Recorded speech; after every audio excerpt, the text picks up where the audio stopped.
Good morning. It's Passion Week, and over the course of this week, I want to bring a short 2-minute thought for each day that I pray will fuel your passion for Jesus. So it's Monday. Yesterday, we remembered how the crowds had just welcomed Jesus, the Messiah, into their city. Now, real change was going to happen. They had a list of things that they thought he should sort out. A list that, to be fair, revolved around other people, other places, and another empire. So what would Jesus do first? Matthew, Mark, and Luke all tell us that Jesus' first stop was to the temple. Now, there was an outer court, a place where even people who were not Jews were permitted to come and pray. Jesus looked around that outer court at what should have been a house of prayer for all the nations, but instead were the sights and sounds of a common marketplace.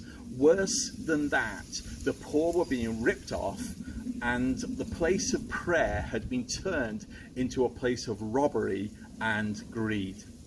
Anger rose within Jesus, righteous anger. He flipped the tables over, coins flew across the paved floor.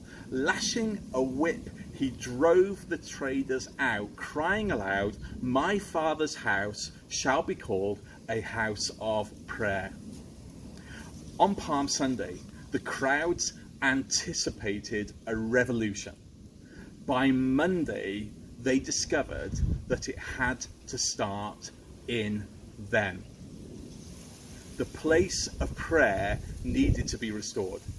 If we are to be the change, change has to happen at home, within the temples of our bodies, within the temple of the church.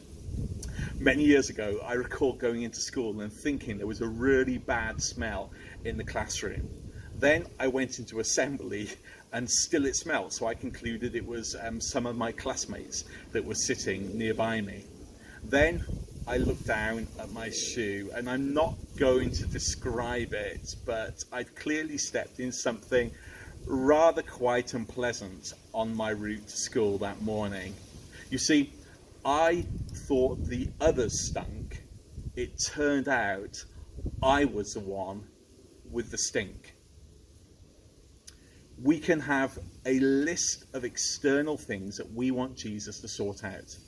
But what about our attitude to the poor, our place of prayer, our desire to honour our Heavenly Father?